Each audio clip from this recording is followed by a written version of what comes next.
Up next on Hudson Church. Han de discernirse espiritualmente. Amén. Este pasaje lo encontramos en la primera carta de los Corintios y es para enseñarnos que en este camino de la fe, no siempre, hermanos,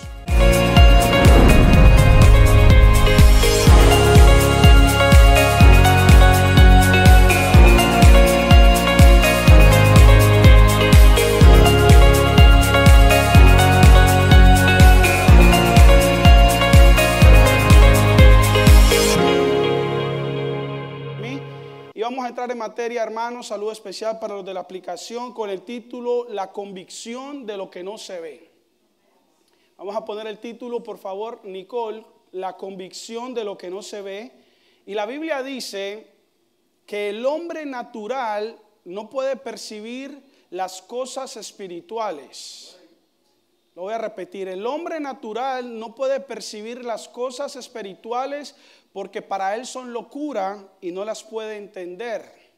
Dice la palabra de Dios, porque las cosas espirituales han de discernirse espiritualmente. Amén. Este pasaje lo encontramos en la primera carta de los Corintios y es para enseñarnos que en este camino de la fe, no siempre, hermanos, vamos a tener respuestas lógicas, respuestas con sentido común, respuestas naturales, que se necesita algo más que nuestros 5 sentidos para poder recibir lo que Dios tiene para nosotros. Amén.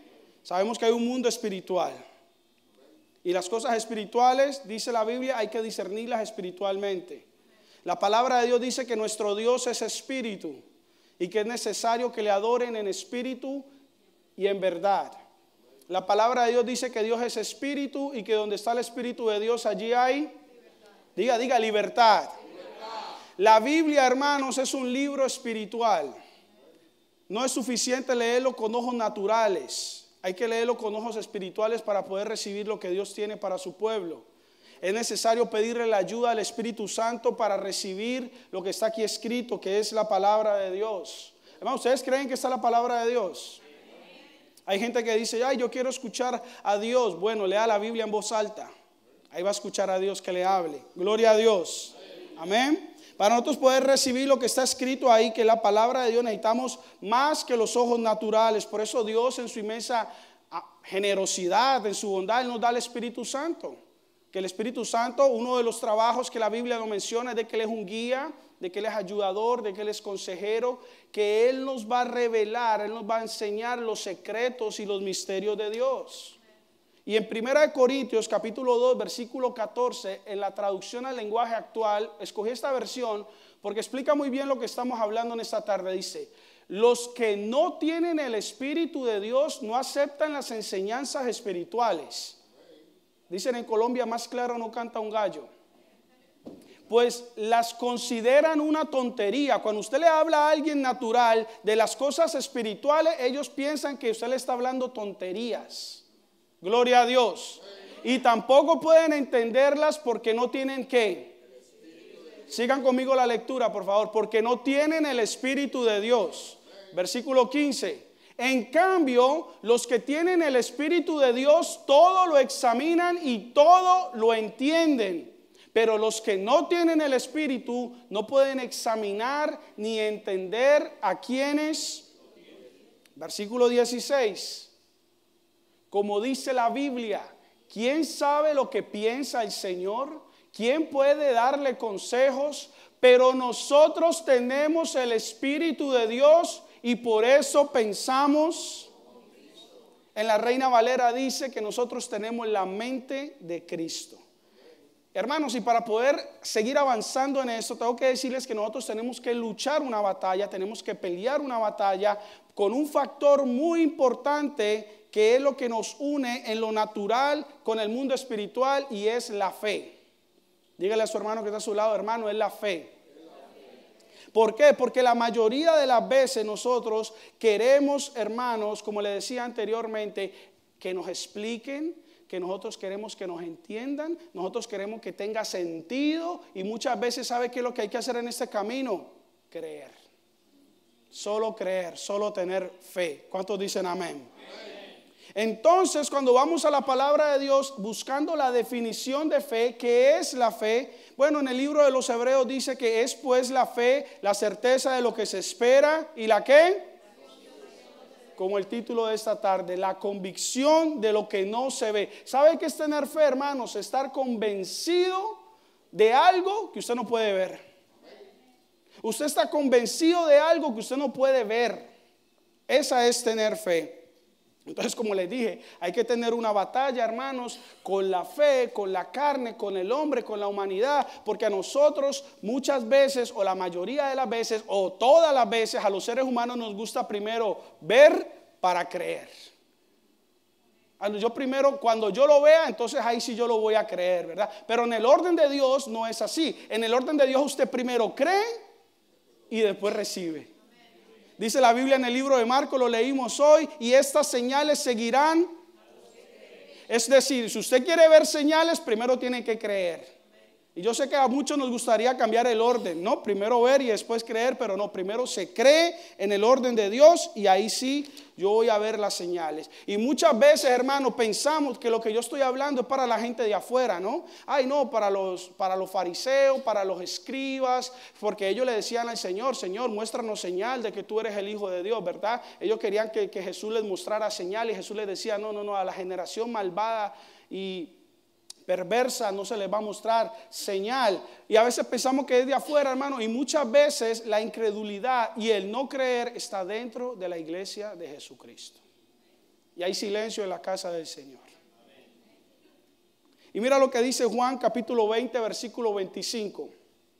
Juan 20, 25 dice, los pongo en contexto, aquí el Señor Jesucristo había resucitado y se le había manifestado a unos discípulos y llegan a donde un hermano, otro discípulo que se llama Tomás, le dijeron pues los otros discípulos, al Señor hemos visto, ya lo vimos resucitado. Él les dijo, si no viere en sus manos la señal de los clavos y metiere mi dedo en el lugar de los clavos y metiere mi mano en su costado, ¿qué? No voy a creer. Si yo no lo veo, yo no creo. Eso fue lo que dijo este varón de Dios. Versículo 26. El versículo siguiente, por favor. 8 días después estaban otra vez sus discípulos dentro y con ellos Tomás, el que dijo que no iba a creer hasta que lo viera. Llegó Jesús estando las puertas cerradas y se puso en medio y les dijo, paz a vosotros. 27. Luego dijo a Tomás, pon aquí tu dedo y mira mis manos y acerca tu mano y métela en mi costado y no seas ¿qué? Incrédulo, sino ¿qué? Hay que creer. Hay que creer a la palabra de Dios. Ya Jesús les había dicho, yo voy a morir y voy a resucitar. Había que creerle. No seas incrédulo, sino ¿qué? Versículo 28. Entonces Tomás respondió y le dijo, claro, después de que él vio y tocó, respondió Tomás, Señor mío y Dios mío. Y mira la respuesta de Jesús. Jesús le dijo, porque me has visto, Tomás, creíste. Bienaventurados los que no vieron.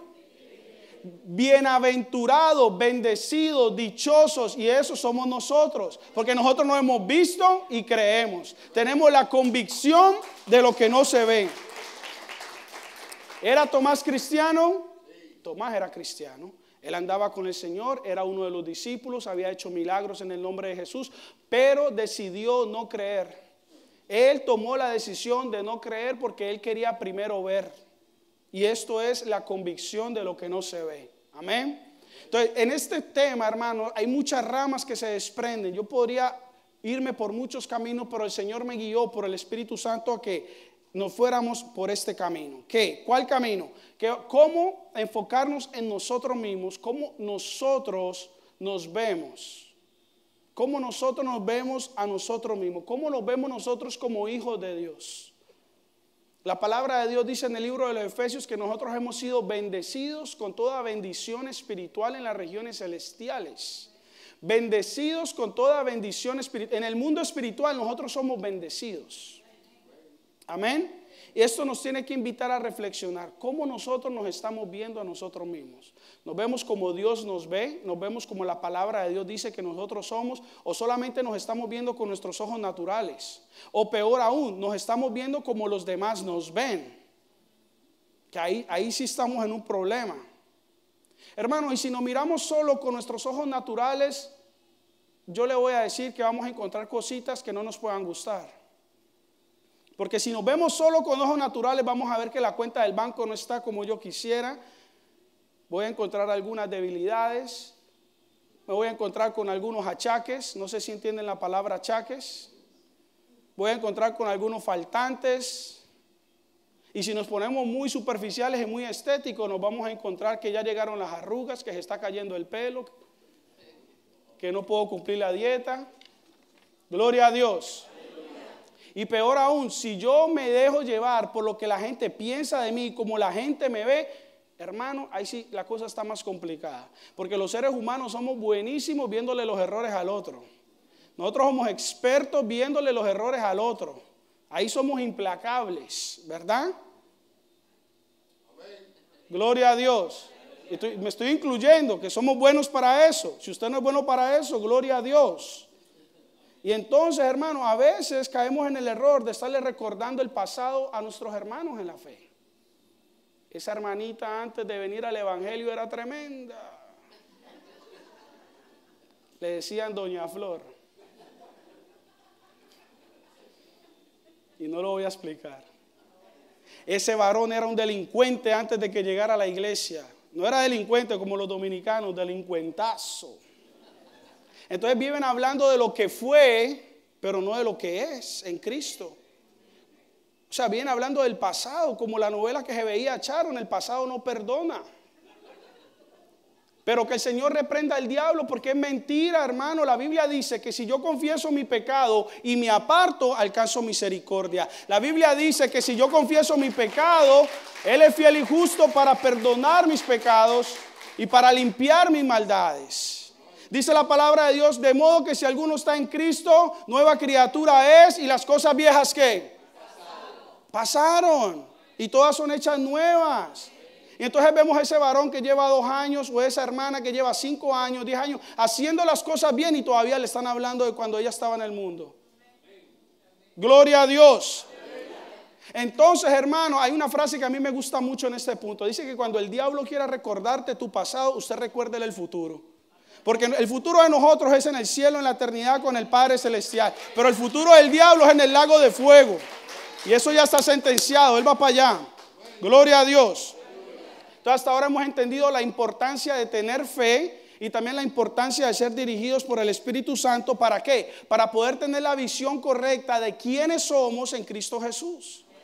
¿Qué beneficios tenemos? ¿Cómo Dios nos ve? ¿A qué se nos dio autoridad? ¿De qué se nos dio poder? ¿Qué podemos hacer? ¿Qué no podemos hacer?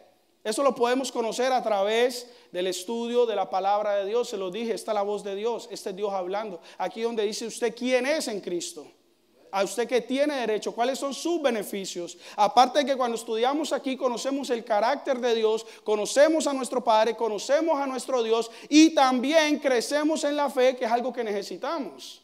Porque la palabra de Dios dice que la fe viene por el oír la palabra. Entonces aquí vamos ganando por todos lados. Entonces voy a utilizar algunos ejemplos bíblicos para mostrarles que muchas veces, hermanos, nosotros nos estamos viendo a nosotros mismos con los ojos equivocados y que muchas veces estamos viendo a los hermanos con ojos equivocados y que muchas veces también nos están viendo a nosotros con los ojos incorrectos. Y cuando hablo de los ojos equivocados o ojos incorrectos es que no nos estamos viendo conforme a la palabra de Dios, a quienes somos en realidad en Cristo Jesús. Amén. El primer ejemplo es Gedeón. Dice la Biblia que Gedeón era israelita. Estaban pasando por un periodo muy complicado, hermano. Israel estaba pasándola mal y la Biblia me aclara. Antes de seguir con la historia de qué estaban pasando, la Biblia me muestra en el libro de Jueces que ellos estaban pasándola mal a causa de la desobediencia de ellos. Dice la Biblia, porque hicieron lo malo delante de los ojos de Jehová. Entonces, ¿qué es lo que les estaba pasando? Que cuando llegaba la cosecha, salían los frutos, llegaban unos enemigos que se llamaban los marielitos, perdón, no eran los marielitos, que Dios bendiga a Cuba, eran los madianitas. Los madianitas, tranquilo Gabriel, ya te vi. Los madianitas. Entonces ellos llegaban, hermanos, y se llevaban todo el fruto, se llevaban las vacas, los bueyes, las ovejas. Y la Biblia dice que no solamente llegaban y se llevaban los frutos y lo bueno, sino que destrozaban la tierra. Llegaban y se llevaban lo bueno y aparte de eso dañaban la tierra. Entonces Dios escoge a Gedeón y dice, pues voy a utilizar a este hombre para libertar a mi pueblo Israel de los marielitos, de los madianitas.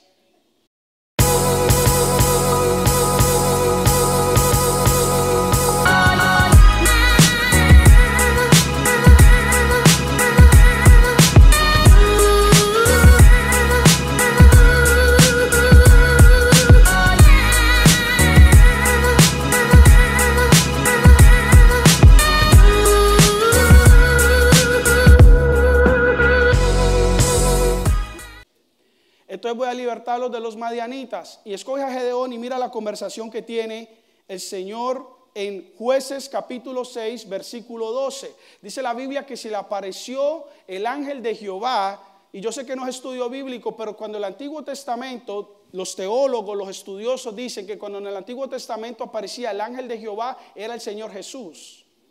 Yo también creo eso y vamos a leer. Y el ángel de Jehová se le apareció a Gedeón y le dijo, Jehová está contigo, varón ¿qué?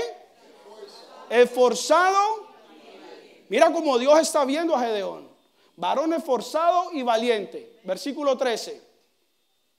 Y Gedeón le respondió, mi Señor, si Jehová está con nosotros, ¿por qué nos ha sobrevenido todo esto? ¿Y dónde están todas tus maravillas que nuestros padres nos han contado diciendo, no nos sacó Jehová de Egipto? Y ahora Jehová nos ha desamparado y nos ha entregado en mano de los madianitas.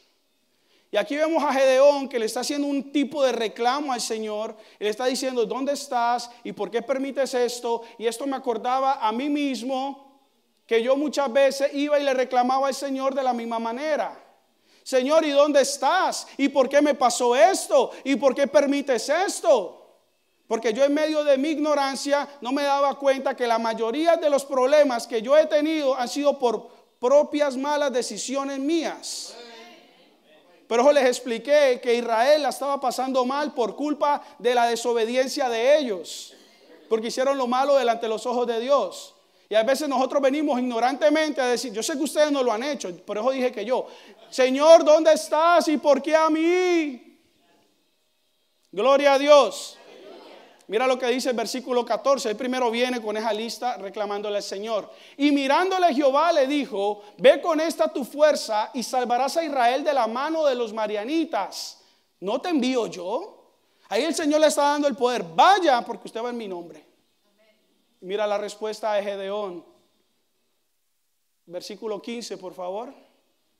Entonces le respondió, mi Señor mío, ¿con qué salvaré yo a Israel? He aquí que mi familia es pobre en Manasés y yo el menor de la casa de mi padre. Y aquí, hermanos, también me veía yo cuando estaba leyendo esto. Ay, mi Señor, si usted sabe que yo soy pobre.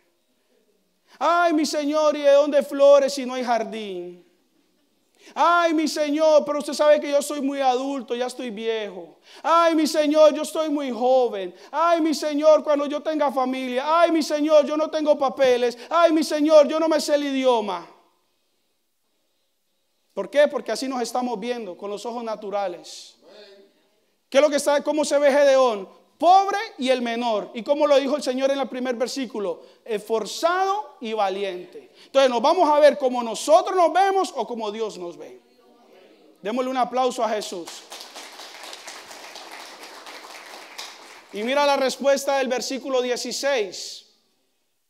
Jehová le dijo, ciertamente yo estaré contigo y derrotarás a los madianitas como a un solo hombre. Hermano, esta promesa de que el Señor está con nosotros también la tenemos nosotros en el nuevo pacto. El Señor dice que va a estar con nosotros para siempre, que nunca nos va a dejar, que nunca nos va a abandonar, que no es con espada, ni con ejército, ni con fuerza, es con el Espíritu Santo, que no peleamos en nuestras fuerzas, que peleamos en el nombre de Jesús, y el nombre de Jesús es un nombre sobre todo nombre. Sobre toda enfermedad, sobre toda institución, el nombre de Jesús es sobre todo nombre. Dice la Biblia que toda rodilla se doblará en los cielos, en la tierra y debajo de la tierra ante el nombre de Jesús. Que toda lengua confesará que Jesucristo es el Señor. Hermanos, ya tenemos que parar de vernos como los pobrecitos. Ya tenemos que parar de vernos como los enfermos, ya tenemos que parar de vernos como los débiles, como las víctimas. No somos víctimas, somos hijos de Dios. Somos los hijos del Rey de Reyes, hijos del Señor de Señores. Gloria a Dios. Dice la Biblia en el libro de Josué: esfuérzate y sé valiente, no temas ni desmayes, porque yo estaré contigo donde quiera que vayas. Entonces nuestra fe, hermanos, en la palabra de Dios tiene que superar cualquier realidad que están viendo nuestros ojos naturales, porque nosotros estamos en la convicción de lo que no se ve. Entonces usted puede estar al frente de un profesional de la salud, sí, usted puede estar al frente de un doctor con un papel que dice que usted tiene esto y lo otro. Usted tiene que creer y ver con ojos naturales. ¿Y qué es lo que usted tiene que creer? Que el Señor Jesucristo llevó nuestras enfermedades en su cuerpo y que por sus llagas estamos sanados. En los ojos naturales, los ojos espirituales, no en lo natural. Amén. Ay, pero ahí está el papel, ahí está el documento, así salió el examen. Hermano, la convicción de lo que no se ve. Gloria a Dios. Que no tengo el dinero, que no tengo trabajo, que no me alcanza la plata, que no hay plata que alcance. Hermano, yo creo que el Señor es mi pastor, que nada me faltará, que Él es mi proveedor, Jehová Jireh, el dueño del oro, el dueño de la plata, que Él es el que me da el poder para hacer las riquezas, que la bendición de Jehová es la que enriquece y no añade tristeza. Hermano, tengo que conocer la palabra de Dios para hablar la palabra de Dios. Tengo que creer, hermanos, convencido de lo que no veo.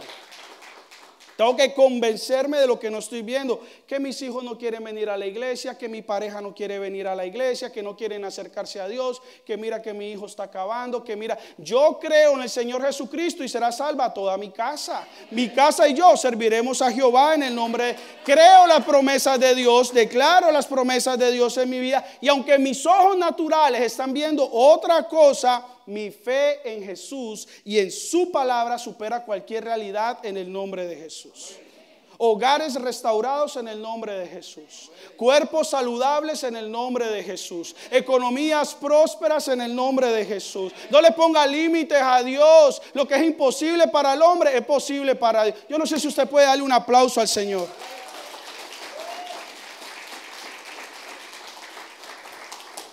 Mira cómo nos ven. Y para hablar de cómo nos ven y que muchas veces nos ven de la manera incorrecta, voy a usar el testimonio de Saulo. Ustedes saben que la Biblia habla de Saulo, que Saulo era un perseguidor de la iglesia, pero un perseguidor que los trataba con violencia, los metía a la cárcel, consentía la muerte de los cristianos. Saulo perseguía a la iglesia, hermanos, hay una frase en la Biblia, yo la escribí porque yo no sé cómo explicar esta expresión. Dice la Biblia textual, que respiraba amenazas y muerte contra los discípulos. Hermano, yo puedo sentir enojo, yo puedo sentir rabia, he sentido odio, pero respirar amenazas y muerte contra los discípulos, este tipo estaba enfermo. Pero este varón, dice la Biblia, que de camino a Damasco tuvo un encuentro cara a cara con Jesús. Recuerdan los que conocen la historia, un rayo de luz, él queda ciego. Saulo, Saulo, ¿por qué me persigue? Bueno, él queda ciego en ese momento. Llevan de la mano hacia una casa que queda ahí en la ciudad que él iba. Y en esa casa dice la Biblia que él dura 3 días enteros sin comer ni beber y orando, ciego, que no se movía. Estaba ahí el tipo 3 días. Y el Señor envía a alguien, y en Hechos capítulo 9, versículo 10, vamos a leer el Señor a quien envía. Había entonces en Damasco un discípulo llamado Ananías, a quien el Señor le dijo en visión, Ananías, y él respondió, heme aquí, Señor. Si el Señor llama a alguno de nosotros, ¿le estamos listos para decirle, heme aquí, Señor? Por fe, amén. Versículo 11. Y el Señor le dijo, levántate y ve a la calle que se llama Derecha, y busca en casa de Judas a uno llamado Saulo de Tarso, porque he aquí él ora. Versículo 12. Y ha visto en visión a un varón llamado Ananías que entra y le pone las manos encima para que recobre la vista. Versículo 13. Entonces Ananías respondió. Él primero recibe la instrucción del Señor. Aquí aparece el discípulo del Señor. Señor, he oído mucho acerca de este hombre. ¿Cuántos males le ha hecho a tus santos en Jerusalén? Versículo 14. Y aún aquí tiene autoridad de los principales sacerdotes para prender a todos los que invocan tu nombre. Versículo 15.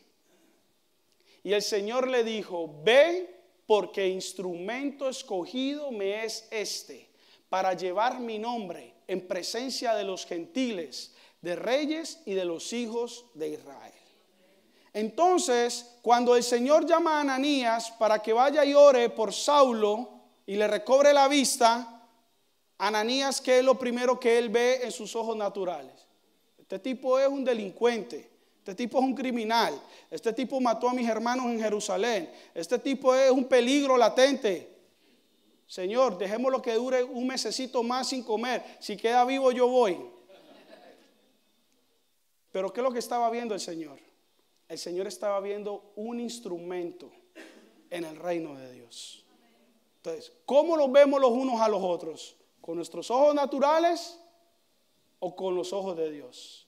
Mientras nosotros estamos viendo un peligro, mientras nosotros estamos viendo un pecado, mientras nosotros estamos viendo el error, el Señor está viendo un instrumento suyo. Y este versículo, hermanos, quiero que lo usemos en ida y en vuelta. No seamos nosotros los que le pongamos etiquetas a los hermanos y no les permitamos que sean instrumentos del Señor. Pero tampoco creamos y recibamos cuando nos quieran poner etiquetas a nosotros por nuestro pasado. Amén. Que nos veamos como el Señor nos ve a nosotros. Amén. Y no le ponga límites a Dios. Vuelvo a repetirlo. Bueno, dije una redundancia. Voy a repetirlo. No le ponga límites a Dios. Nunca diga, ese hombre nunca va a cambiar. Nunca diga, esa mujer nunca va a cambiar. No lo vea con esos ojos. Véalo con los ojos de fe. La convicción de lo que no se ve. Diga, ese hombre es un siervo de Dios. Esa mujer es una mujer de Dios. Esto es un instrumento de Dios. Mi hijo le sirve al Señor en el nombre de Jesús. Amén. Cuando estaba escribiendo esto, hermanos, se me vino a la memoria una anécdota y la voy a contar rápido. De mi papá. Yo siempre digo que mi papá es un guerrero. Ese paisita es bravo. Yo les he contado. Y él estaba en un ministerio de llevar comidas a los pobres y le llevaban comida a los favorecidos allá en Cali. Entonces fueron a un lugar donde había mucha necesidad y venían las familias, venían los niños, venían diferentes personas, pero también vino un grupo de travestis y un grupo de homosexuales a pedir comida. Y obviamente se les dio comida y se les amó y se les predicó el evangelio. Pero entonces mi papá le pregunta a uno de ellos y le dice que si quiere oración. Entonces él acepta y dice, sí, yo quiero oración. Entonces mi papá le dice, ¿y cómo te llamas? Y él le responde, Marcela. Pero mi papá le dice, no, esto hay que hacerlo serio, esto es de verdad, esto no es de juego. Entonces le preguntó, ¿usted cómo se llama? Y le dijo, Rodrigo. Entonces cuando le dijo Rodrigo, hermanos, pudieron orar y esa persona aceptó al Señor. Esa persona aceptó al Señor, pero hay que hablarles con la verdad. Hay que hablarles con la verdad en el nombre de Jesús. Todos necesitamos a Jesús. Todos necesitamos salvación. Jesucristo no vino por los justos. Jesucristo vino por los pecadores. Amén. La Biblia dice en 2 de Pedro que el Señor no retarda su promesa como algunos lo tienen por tardanza, sino que Él es paciente. Diga conmigo, paciente. Él es paciente para con todos, hermanos, porque Él no quiere que ninguno perezca, sino que todos procedan al arrepentimiento. Hermanos, Dios no envió a Jesús para condenar al mundo. Dios envió a Jesús para salvar al mundo. Amén. Y vamos a cerrar con 2 de Corintios capítulo 5, versículo 7. Porque por fe andamos y no por vista. Léalo conmigo, porque por fe andamos. Hermano, la convicción de lo que no se ve, que el Señor me los bendiga a todos en el nombre de Jesús.